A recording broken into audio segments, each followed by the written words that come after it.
গ্রামটির নাম ছিল কেশবপুর। একটি বাংলোতে অনামিকা, যে বিয়ের জন্য একদম তৈরি ছিল, গ্যাস স্টোভে কিছু রান্না করছিল।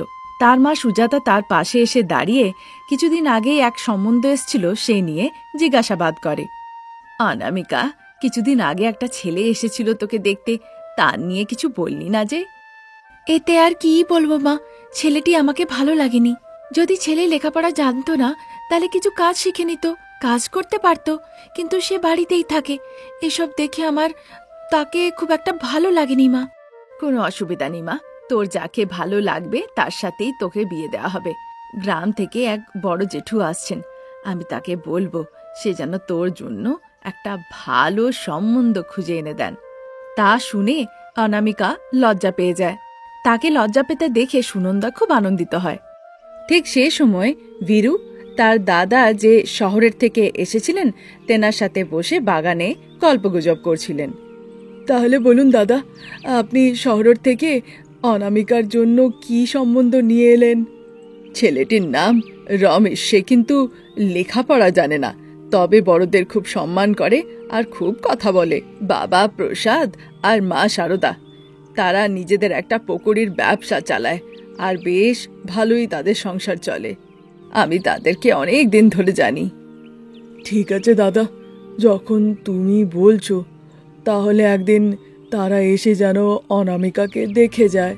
সে তো আমি বলে দেব, কিন্তু তুই নিজের স্ত্রীকে আর অনামিকাকে বলে দিস। তারা যদি শহর থেকে আসে আর এখান থেকে যদি না হয়ে যায়, সেটা দেখতে ভালো লাগবে না। ঠিক আছে দাদা, তোমার মুখের উপরে কখনো আমি না বলেছি? অনামিকা, অনামিকা, তুমি আর তোমার মা একবার বাইরের দিকে এসো দেখি। এভাবে ডাকার ফলে অনামিকা আর তার মা সুজাতা, যারা রান্নাঘরে ছিল, তারা সেখান থেকে বাইরে বেরিয়ে আসে। কি গো, কি হলো? রান্না এদিকে হচ্ছে, তুমি তোমার দাদাকে জিজ্ঞাসা করলে? সে পরে খাবার খাবো। এদিকে দাদা অনামিকার জন্য শহরে একটা সম্বন্ধ দেখেছেন। উনি যখন নিজে দেখেছেন তখন সব খবরাখবর নিয়েছেন।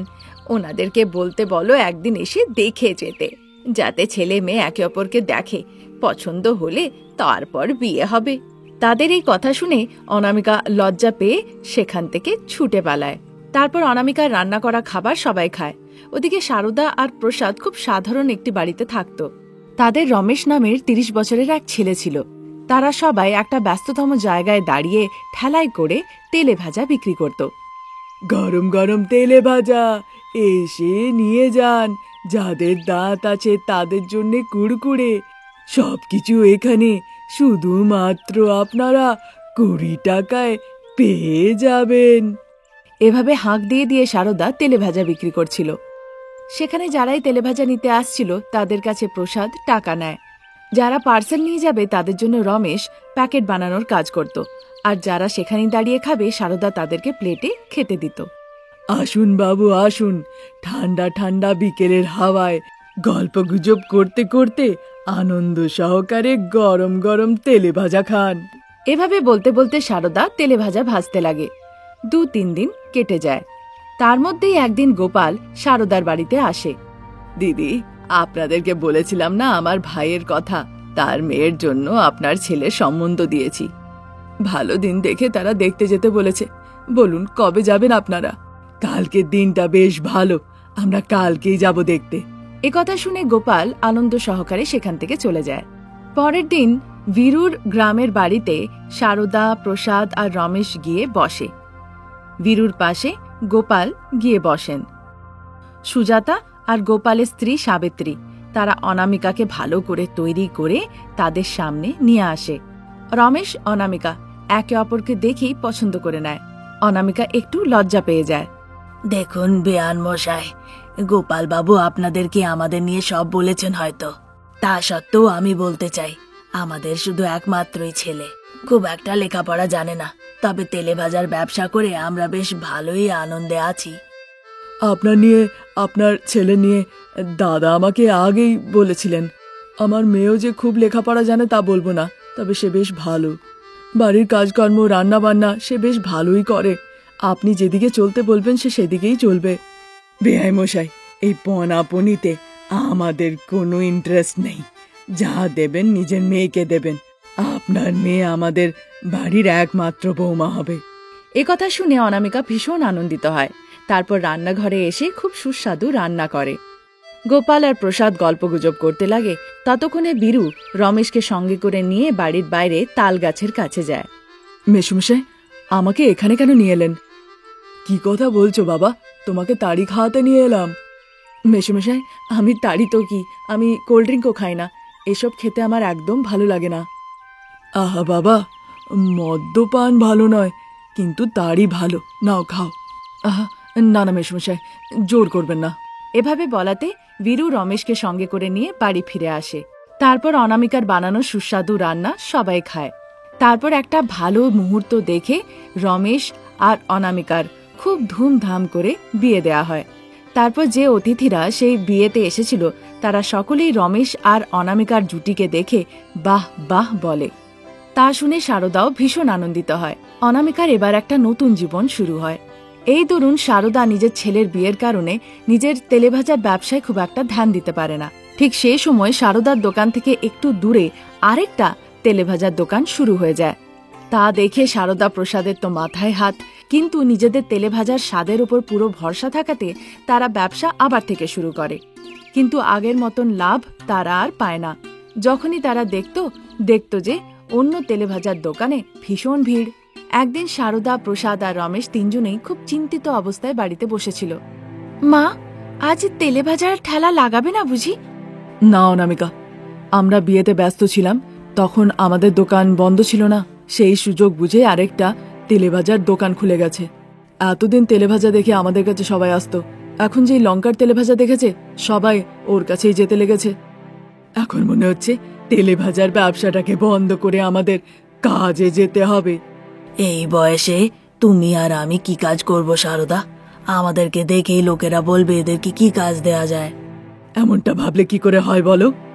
তোমরা দুজনে বাড়িতেই থাকো, আমি কাজের জন্য যাব। এসব কথা শুনে অনামিকা চিন্তা করতে লাগে। তারপর সে রান্নাঘরে চলে যায়। সেখানে সে অনেকক্ষণ ভাবনা চিন্তা করে। যদি তেলেভাজার দোকানটা বন্ধ হয়ে যায় তাহলে মা বাবা কোন কাজের জন্য যাবে? আমাকে কিছু একটা করতে হবে যাতে এই তেলেভাজার দোকানটা বন্ধ না হয়। এসব কথা ভাবছিলই ততক্ষণ এসে রান্নাঘরের স্ল্যাবে পেঁয়াজ আর টমেটো দেখতে পায়। হঠাৎ করে তার মাথায় একটা বুদ্ধি খাটে। সঙ্গে সঙ্গে সে শাশুড়ি মার কাছে যায়। মা, বাবা, আপনাদেরকে কাউকে কোনো কাজেই যেতে হবে না। আমার মাথায় একটা ভালো বুদ্ধি এসছে। আমরা এক নতুন রকমের পকোড়ি বানাবো। কি বুদ্ধি বৌমা, সেটা বলো। মা, এতদিন ধরে আমরা শুধু এক রকমের তেলেভাজা বানিয়েই বিক্রি করতাম, তাই না? হ্যাঁ বৌমা। এখন আর তা হবে না মা। এবার থেকে আমরা ৫-৬ রকমের আলাদা আলাদা পকোড়ি বানিয়ে বিক্রি করব। ৫-৬ রকমের তেলেভাজা কি করে বৌমা? টমেটো পকোড়ি, পেঁয়াজ পকোড়ি, আলুর পকোড়ি, বেগুনের পকোড়ি আর কুমড়োর পকোড়ি। এভাবে আমরা ৫-৬ রকমের তেলেভাজা বানিয়ে নেব। অনামিকার এই কথা শুনে সবার মুখ জল জল করে ওঠে। আরে বাহ বৌমা, তুমি খুব ভালো ভেবেছ। ঠিক তার পরদিন থেকেই অনামিকার তেলেভাজার দোকানে বিভিন্ন রকমের তেলেভাজা বিক্রি হওয়া শুরু হয়ে যায়। দোকানের পাশে বসে প্রসাদ পেঁয়াজ কাটতে লাগে, শারদা ব্যাটার বানায়, রমেশ টমেটো ধোয় আর অনামিকা মাইক ধরে জোরে জোরে বলে, তেলেভাজা বাবু, তেলেভাজা, গরম গরম তেলেভাজা, আলু টমেটোর তেলেভাজা, পেঁয়াজের পকোড়ি, কুমড়োর পকোড়ি, বেগুনের পকোড়ি, নানান রকমের বিভিন্ন পকোড়ি, যা চাইবেন তাই পাবেন। এভাবে সে জোরে জোরে বলে। যারাই সেই পথ দিয়ে যায় অনামিকার কথা শুনে তারা তার দোকানে আসতে লাগে। পকোড়ি খেতে এখানে আসুন, প্লেটের জন্য ২০ টাকা ছাড়ুন, পছন্দ হলে খান আর না হলে টাকা নিয়ে যান। এভাবে অনামিকা জোরে জোরে বলে। যাদের পকোড়ি খাওয়ার ইচ্ছে হয় তারা অনামিকার ঠেলাতে আসতে লাগে। খদ্দেরদেরকে অনামিকা প্লেট ভরে তেলেভাজা খাওয়ায়। তেলেভাজা খেতে সুস্বাদু হওয়ার কারণে খদ্দেরেরা পেট পুরে সুস্বাদু পকোড়ি খায়। এবার রাত্রি নেমে আসে। আমার গ্রামের বৌমা, ভালো বুদ্ধি দিয়েছ। যা যা জিনিস আমরা নিয়ে এসেছিলাম, আলু, টমেটো, কারি পাতা, পেঁয়াজ, ধনেপাতা সব শেষ হয়ে গেছে আর টাকার বাক্সও পুরো ভরে গেছে। শুনে অনামিকা ভীষণ আনন্দিত হয়। এভাবে গ্রামের বৌমা শহরে এসে নিজের বুদ্ধি খাটিয়ে ব্যবসাকে আকাশ অবধি নিয়ে যায়। আজ এই পর্যন্ত, নতুন গল্প নিয়ে আবার হাজির হব। নমস্কার। যেহেতু বৌমা অনামিকা পরিষ্কার পরিচ্ছন্নতার উপরে খুব গুরুত্ব দিত, তাই অন্য দিনের মতন সেদিনও হাতে গ্লাভস পরে, মাথার ওপরে টুপি পরে যাতে মাথার চুল না পড়ে যায়, একটা অ্যাপ্রন পরে, মুখের মধ্যে মাস্ক বেঁধে কমলা আর রজনী যারা ফুচকা খেতে এসেছিল তাদেরকে ভালোভাবে প্লেটে ফুচকা দিতে লাগে। দিদি, তোমার ওসিডির সমস্যা আছে নাকি? এটা কোনো সমস্যা নয় কমলা, সাবধানতা। তোমরা ভিডিওজে দেখোনি কিভাবে লোকেরা নোংরাভাবে সবাইকে ফুচকা খাওয়ায়? তুমি হয়তো দেখেছো তাই বলছো, কিন্তু যেই ফুচকা দেখি সেই বাহ বাহ করে ছুটে যায়। এরকম তো হতেই থাকে দিদি। হ্যাঁ, হতে পারে রজনী, ওরা যা করছে সেটাও ঠিক, কিন্তু ব্যবসায় তো খদ্দেরই চায়।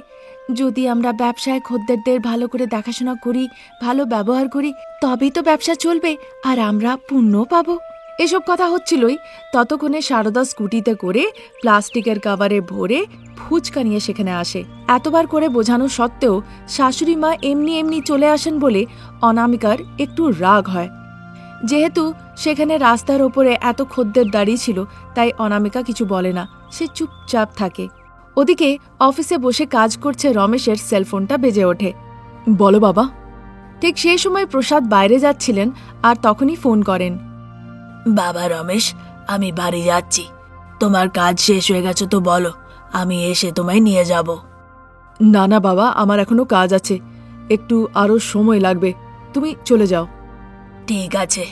এই বলে প্রসাদ ফোনটা রেখে দেন, তারপর সাবধানতাপূর্বক গাড়ি চালাতে লাগেন। স্কুটি থেকে নামতে নামতেই সারদা দুবার হাঁচি দেয়, তাও আবার নিজের হাত দিয়ে মুখটা চেপে।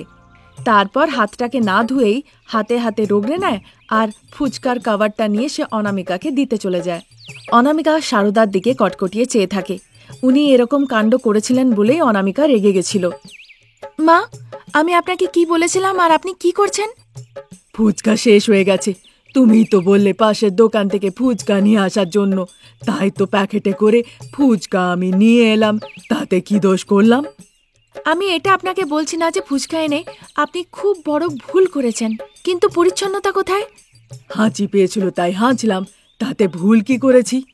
হাত দিয়ে মুখটা ঢাকা দিয়ে হাঁচলেন, এবার সেই হাতটা না ধুয়ে আপনি ফুচকার প্যাকেটটা সোজা আমার কাছে নিয়ে চলে এলেন। কতবার বলেছি না আপনাকে মুখে মাস্ক বেঁধে রাখতে? এত বয়স হয়ে যাওয়া সত্ত্বেও আপনার কি একটুও বুদ্ধি নেই? বৌমা, যদি কিছু বলারই থাকে তাহলে বাড়িতে গিয়ে বলো। ঘরে গিয়ে আর আমি কি বলবো? যা বলা হয়েছে তাই করুন। এভাবে চিৎকার করে বলাতে সারদা চারিদিকে দেখতে লাগে। সে দেখে চারিদিকের লোকেরা তার দিকে আশ্চর্য হয়ে চেয়ে আছে। এতে সারদা অপমানিত বোধ করে আর মাথা হেঁট করে দাঁড়িয়ে থাকে। পরিষ্কার পরিচ্ছন্ন না হয়ে এখানে কখনো আসবেন না, এবার যান। এভাবে বলাতে সারদার চোখ ভিজে যায়। তারপর সে স্কুটি নিয়ে সেখান থেকে চলে যায়। সারদার চোখের জলের তোয়াক্কা না করে সেখানে ফুচকা খেতে আসা খদ্দেরদেরকে সে ফুচকা খাওয়াতে ব্যস্ত হয়ে পড়ে। ততক্ষণে প্রসাদ গাড়ি নিয়ে বাড়ি ফেরে আর গাড়ি থেকে নামে। সে কি, আমি প্রত্যেক দিন অফিস থেকে আসি, তখন সারদা এসে আমার হাত থেকে ব্যাগটা নিয়ে ঘরে ঢোকে। আজ সে যে এলো না, তাহলে কি বাড়িতে নেই? ভাবতে ভাবতে সে ভেতরে ঢোকে, তারপর ল্যাপটপ ব্যাগটা রাখে, দেখে স্ত্রী দুঃখিত হয়ে সোফায় বসে আছে। তারপর প্রসাদ তার পাশে গিয়ে বসেন। কি হয়েছে সারদা, এত দুঃখিত কেন তুমি? জিজ্ঞাসা করাতে বৌমা কিভাবে তাকে রাস্তার ওপরে পরিষ্কার পরিচ্ছন্নতা নিয়ে অপমানিত করেছে সে কথা তাকে বলে। কি বললে সারদা? তোমার শাশুড়ি হওয়া সত্ত্বেও সে তোমাকে রাস্তার ওপরে দাঁড়িয়ে সবার সামনে এভাবে অপমানিত করেছে। তাকে বাড়ি ফিরতে দাও। পরশু আমাকে, আজকে তোমাকে, কাল ছেলেকে। মনে হচ্ছে সম্মান করাটা সে ভুলেই গেছে। তিনি রেগেমেগে বলেন। সারদা কিছু উত্তর না দিয়ে শুধু চোখের জল ফেলতে লাগে। সেদিন এসব কাণ্ডই ঘটছিল। তারপর 1 ঘন্টা পরে রমেশ অফিস থেকে বাড়ি ফিরে আসে। বাড়িতে ঢুকে দেখে মা বাবা দুঃখিত। তারপর তাকে পরিষ্কার পরিচ্ছন্নতা নিয়ে অনামিকা কি বলেছে সেটা জানানো হয়। তাতে রমেশ ভীষণ রেগে যায় আর তারপর গাড়িতে বসে সে অনামিকাকে ফোন লাগায়। অনামিকা, এখনো তোমার ফুচকা বিক্রি হয়নি নাকি? না গো, এখনো আমার আরো 1 ঘন্টা লাগবে, বলো। একথা শুনে রমেশ রেগে মেগে ফোনটা কেটে দেয়। ইনি তো ভীষণ রেগে আছেন, তার মানে যেই উনি বাড়ি ফিরেছেন শাশুড়ি মা কাঁদতে কাঁদতে সব কথা ওনাকে বলে দিয়েছেন। এভাবে ভেবে সে আবার ফুচকার দোকানে এসে সবাইকে ফুচকা খাওয়াতে লাগে। দেখতে দেখতে 1 ঘন্টা কেটে যায়। যত ফুচকা সে এনেছিল সব শেষ হয়ে যায়। তারপর ফুচকার ঠেলা ঠেলে সে বাড়ি ফিরে আসে। বাড়ি ফিরে দরজা খুলে দেখে সারা ঘর অন্ধকার। সে কি, দরজাটা খোলা আছে, ঘরের ভেতরে এত অন্ধকার, বাইরে তো কারেন্ট আছেই। ও মা, বাবা, হ্যাঁ গো শুনছো? বলতে বলতে সে এসে লাইটটা জ্বালায়। দেখে সোফাতে সারদা, প্রসাদ আর রমেশ 3 জনেই বসে আছে। তাদেরকে দেখে, 3 জনেই হলে বসে আছেন, কিন্তু বাতি জ্বালাননি যে, আর কখন থেকে আমি ডাকছিও তো, কি হয়েছে আপনাদের? এই বলতে বলতে সে শাশুড়ি মাকে দেখে। শাশুড়ি মা চোখের জল মুছছিলেন। আমাকে ক্ষমা করে দেবেন মা। অনামিকার এভাবে বলাতে সারদা রেগে মেগে উঠে দাঁড়ায়। দূরে থাকো বৌমা, একজন তো তুমিই আছো যে পরিষ্কার পরিচ্ছন্ন, আমি তো নোংরা। একদম কাছে এসো না, আমার অনেক রোগ আছে, তোমাকে হয়ে যাবে আবার। দূরে থাকো, তাতেই ভালো, আমার কাছে তো আবার বুদ্ধিও নেই। তার এই কথা শুনে সারদা রেগে মেগে সেখান থেকে চলে যায়। শ্বশুর মশাই প্রসাদও ভীষণ রেগে যান। পরশু আমি, আজ তোমার শাশুড়ি, কাল ছেলে। তুমি যাকে পাও যেখানে পাও সেখানেই বকে দাও, আশেপাশের লোককেও দেখো না। তোমার এই স্বভাব আমরা মেনে নেব না। এরকমটা বলে সেখান থেকে সে চলে যায়। এত রাগ হচ্ছে মনে হচ্ছে কষে একটা থাপ্পড় লাগাই। ভালো হবে যদি তুমি আমার সাথে এসে কথা না বলো। এরকমটা বলে রমেশ সেখান থেকে চলে যায়। অনামিকা কিছু না বলে মাথাটা সোফায় হেলান দিয়ে সেখানেই বসে পড়ে। পরের দিন যখন অনামিকা রান্নাঘরে ঢুকে, দেখে রান্নাঘরের সিঙ্কটা বাসনে ভরা।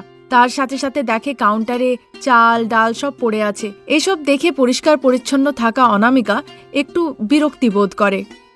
সে কি, গতকাল পরশু রান্নাঘরটা আমার ওঠার আগেই পরিষ্কার ছিল, কিন্তু আজ এত নোংরা কেন? এসব ভাবতে ভাবতে সে হলে যায়। হলে গিয়ে দেখে শাশুড়ি মা সোফায় বসে আছেন, আর বসে বসে টিস্যু পেপার দিয়ে নাক ঝাড়ছে, আর সেই টিস্যু পেপার এদিকে ওদিকে ছুঁড়ে ফেলছে। কি হয়েছে মা, আপনি এরকমের ব্যবহার কেন করছেন? আমাদের যে বুদ্ধি নেই বৌমা, জানি না কবে হবে, তখন শিখে নেব, ততদিন এমনিই থাকতে হবে। আমি খুব ভালো করে জানি মা, আপনি সব কিছু জেনে শুনে করছেন। অনামিকা এভাবে বলে। তখন সারদা রেগে মেগে, হ্যাঁ, আমি জেনে শুনে করছি। রাস্তার ওপরে যখন লোকেরা দেখছিল, এইটুকু ভাবুনি যে আমি তোমার শাশুড়ি মা, আর এখন তুমি। এমনটা বলছিলই ততক্ষণে প্রসাদ আর রমেশ অফিস যাওয়ার জন্য তৈরি হয়ে নিচে আসে। তারা অনামিকার তোয়াক্কাই করে না। দেখে অনামিকা শাশুড়িমার পা ধরে নেয়। আমাকে ক্ষমা করে দিন মা, সবার সামনে এভাবে আমার বলাটা উচিত হয়নি, আমি খুব ভুল করেছি যে। অনামিকা যতই বিনতি করুক না কেন সারদা কান দেয় না। तब तक प्रसाद और रमेश ऑफिस के लिए निकल जाते हैं। অনামিকা খুব চিন্তিত অবস্থায় রান্না বান্না খাবার দাবার বানাতে লাগে। সারদা সেই একই ঘরে থেকে অনামিকার রান্না করা খাবার খায় না, সে আলাদা করে রান্না করে খায়। অনামিকা খুবই চিন্তিত হয়ে ফুচকা বিক্রি করাটাই বন্ধ করে দেয়। একদিন সারদা বাজার থেকে তরি তরকারি নিয়ে ফিরছিল। রাস্তায় সে কমলা আর রজনীকে দেখতে পায়। শাশুড়ি মা, আজকাল অনামিকা দিদি ফুচকা বিক্রি করছে না? তুমি আমায় শাশুড়ি মা কেন বলছো? আপনি অনামিকা দিদির শাশুড়ি, তাহলে তো আমাদেরও হলেন। অনেক হলো। এত পরিষ্কার পরিচ্ছন্নতা দেখিয়ে অনামিকা ফুচকা বিক্রি করতে পারছে না, তাহলে কি তোমরা অন্য কোথাও ফুচকা আর পাচ্ছ না? এমনটা বলবেন না। যে লোকেরা বাড়িতে থাকে, পরিষ্কার পরিচ্ছন্ন থাকে, তাদের অনামিকা দিদির ফুচকা ভালো লাগে। এ তো ভালো স্বভাব। হ্যাঁ গো কাকি, একদিন আমার বান্ধবী সীতারা সুভাষের কাছে ফুচকা খেতে গিয়ে দেখে ফুচকার মধ্যে এই এত বড় চুল। হ্যাঁ গো কাকি, ওই হাত দিয়ে হাঁচি পেলে হাঁচে, আবার সেই হাত দিয়েই চুলকুনি লাগলে চুলকে নেয়, আবার ওই হাত দিয়েই ফুচকা বানিয়ে সবাইকে খাওয়ায়, তাতে মানুষের তো রোগ হবে গো। তাদের এই কথা শুনে সারদা আর কোনো উত্তর দেয় না, মনে মনে ভাবতে লাগে। আমার বৌমার পরিষ্কার পরিচ্ছন্নতার কারণে সে সব সময় সুস্থ থাকে, আর সে তাই চায় যে পরিষ্কারভাবে ফুচকা খাইয়ে সবাইকে সুস্থ রাখতে। সেদিন যা আমি করেছিলাম তা ভেবেই আমার এখন খারাপ লাগছে। সেদিন বৌমা যা বলেছিল রাগের মাথায় বলেছিল, কিন্তু জেনে শুনে বলেনি। ভাবতে ভাবতে সে বাড়ি ঢোকে। দুঃখিত হয়ে সোফায় অনামিকা বসেছিল। তাকে লক্ষ্য না করেই সারদা সোজা রান্নাঘরে চলে যায়। তারপরে হাতে গ্লাভস, মাথায় টুপি আর একটা অ্যাপ্রন পরে সারদা বৌমা অনামিকার সামনে এসে দাঁড়ায়। শাশুড়ি মাকে ওভাবে দেখে অনামিকা ভীষণ আনন্দিত হয়। চলো বৌমা, আমরা ফুচকা বিক্রি করি। তারপর পরিষ্কার পরিচ্ছন্ন বৌমা অনামিকার সঙ্গে সারদাও ফুচকা বিক্রি করতে শুরু করে। আর এভাবে শাশুড়ি বৌমা আনন্দ সহকারে ফুচকা বিক্রি করতে লাগে। পুরোপুরিভাবে হাইজিন মেনটেন করে ফুচকা বিক্রি করে অনামিকার এই ফুচকার ব্যবসা খুব ভালো চলতে লাগে। আজ এই পর্যন্ত। নতুন গল্প নিয়ে আবার হাজির হব। নমস্কার।